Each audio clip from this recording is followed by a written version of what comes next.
The cafe on Maple Street was alive with chatter, the gentle hum of the espresso machine and the clinking of porcelain cups. But in the corner by the window sat a man whose silence seemed to absorb all the noise around him. Ethan Ward, CEO of Ward Enterprises, one of the largest tech firms in the country, was known as a man who commanded rooms. People spoke his name in whispers. Visionary, ruthless, unstoppable. But today his reflection in the cafe window showed someone else. Someone tired, hollow and utterly alone. He stirred his black coffee, though it had already gone cold. His assistant had scheduled 3 meetings that morning, but Ethan canceled all of them. It was the anniversary of something he didn't talk about, something he didn't even allow himself to remember. The bell above the cafe door jingled every few seconds, new customers walking in, laughter flowing freely. He envied them. He used to laugh like that once, years ago, before the empire, before the boardrooms, before, "Are you okay, sir?" The small, soft voice broke through his thoughts like sunlight through fog. He turned. A little girl, maybe 7 or 8, stood beside his table. Her hair was tied into 2 uneven braids, and she held a slightly melted ice cream cone in her hand. Her wide brown eyes studied him curiously. Ethan blinked, caught off guard. "Excuse me?" She tilted her head. "You look sad," she said simply, as if it were the most normal thing to tell a stranger. For a moment, Ethan didn't know how to respond. No one ever spoke to him like that. Not his employees, not investors, not anyone. They spoke to him, yes, but never for him. "I'm fine," he said automatically, his tone clipped, the way he'd learned to speak when emotions got in the way. The little girl frowned, clearly unconvinced. "You don't look fine." She climbed onto the empty chair across from him without waiting for permission and placed her ice cream on a napkin. "My mom says when people say they're fine, they're not really fine." Ethan blinked, utterly at a loss. The last time someone had spoken to him with such innocence, his own daughter had still been alive. He looked down at his watch, out of habit, not necessity. He had nowhere to be. "What's your name?" he asked, surprised at himself for caring. "Lily," she said, smiling. "And you?" "Ethan." She squinted thoughtfully. "That's a nice name. But you should smile more, Ethan." The words hit him harder than they should have. He felt something shift in his chest, a small, fragile crack in the ice that had sealed his heart for years. He managed a small, awkward smile. "I'll try." Lily nodded, satisfied, and began licking her ice cream again. "Good, because sad people make the air heavy." Ethan almost laughed. A soft, genuine laugh, rusty from disuse. "The air heavy?" "Yeah," she said seriously. "Like when my mom cries. It makes everything quiet and cold. I don't like it." Her innocent wisdom struck him deeper than any boardroom debate or press interview ever had. He looked out the window again, the city rushing by, and wondered how long it had been since he'd felt the world this clearly. Over the next week, Ethan found himself returning to the same cafe every afternoon. He told himself it was coincidence, that the coffee was better here, that he needed quiet to think. But deep down he knew he was hoping to see her again. And he did. Every day around 3 p.m., Lily would walk in with her mother. A young woman who seemed perpetually tired but kind, with soft eyes and worn hands. They'd sit at a corner table, sharing one muffin between them. Lily would always notice him. She'd wave, sometimes run over, chattering about school or her drawings. Her mother would apologize each time, but Ethan never minded. In fact, he found himself looking forward to those few minutes more than any meeting, any deal, any speech. "Guess what, Ethan?" Lily said one afternoon, climbing onto the chair opposite him again. "What?" he asked, amused.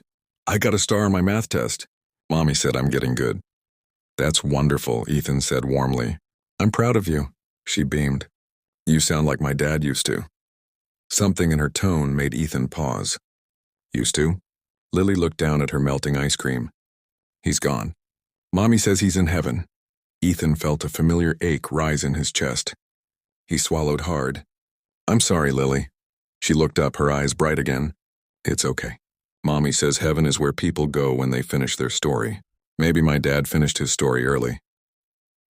Ethan stared at her, this little girl who spoke of grief as if it were a bedtime story. He envied her courage, her ability to accept loss without bitterness. "What about your story, Ethan?" she asked suddenly.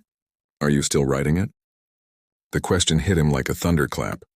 For years, Ethan's story had been about power, money, and control. But lately, every page felt blank, meaningless. I don't know, he admitted softly. Maybe I stopped writing a long time ago. Lily frowned thoughtfully. Then you should start again. Ethan smiled sadly. Maybe I should. At that moment, Lily's mother approached, wiping her hands on her apron. Lily, sweetheart, let's go. We're late. Coming, Mommy. Lily jumped down, but before leaving, she turned to Ethan and whispered, Don't forget to write your story, okay? He nodded. That night, for the first time in years, Ethan didn't go home to an empty penthouse. Instead, he opened an old photo album he'd kept buried in a drawer. The one with his late wife and his daughter, Mia. The one he hadn't touched since the accident. He traced his fingers over Mia's laughing face, her missing tooth, her messy hair. She'd been just about Lily's age when she died. And suddenly, the loneliness he'd been carrying for years felt less like a wound and more like a promise. A promise that maybe, just maybe, he could still heal. The following week, Ethan arrived at the cafe earlier than usual. He didn't bring his laptop this time or his phone.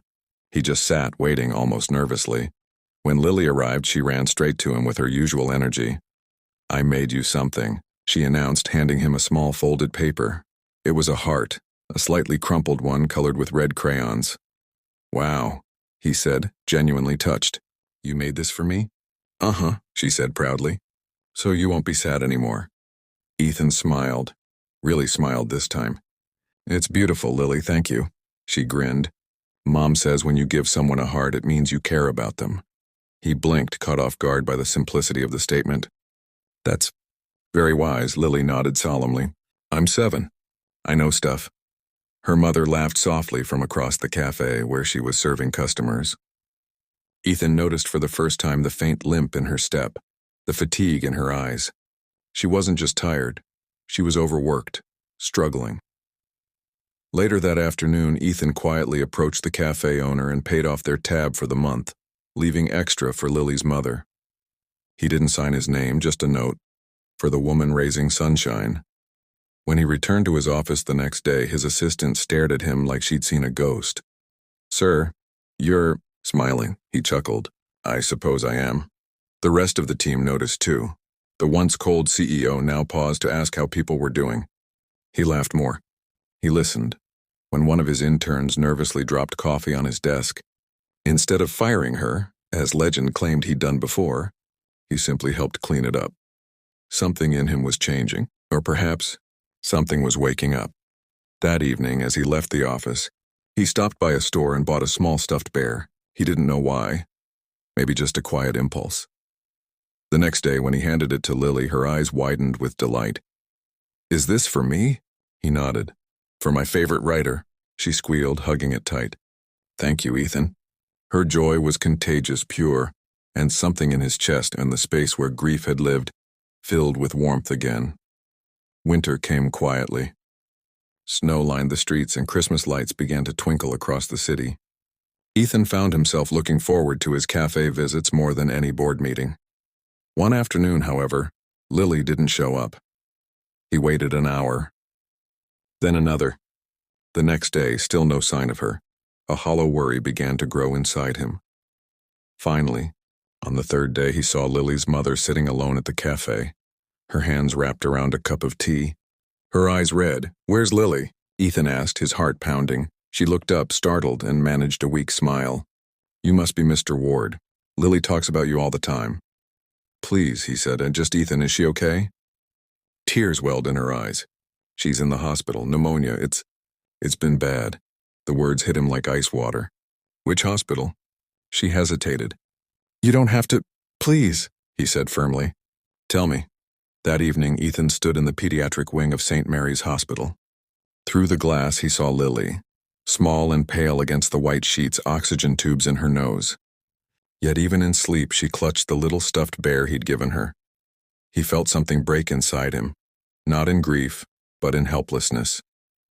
For years, he'd built empires, commanded millions. But now, standing before one fragile child, he realized how powerless he truly was. He stayed for hours, quietly, speaking with her mother, arranging to cover the medical bills. He didn't do it for gratitude. He did it because it mattered, because she mattered. Days later, Lily began to recover. When she finally woke up, Ethan was there.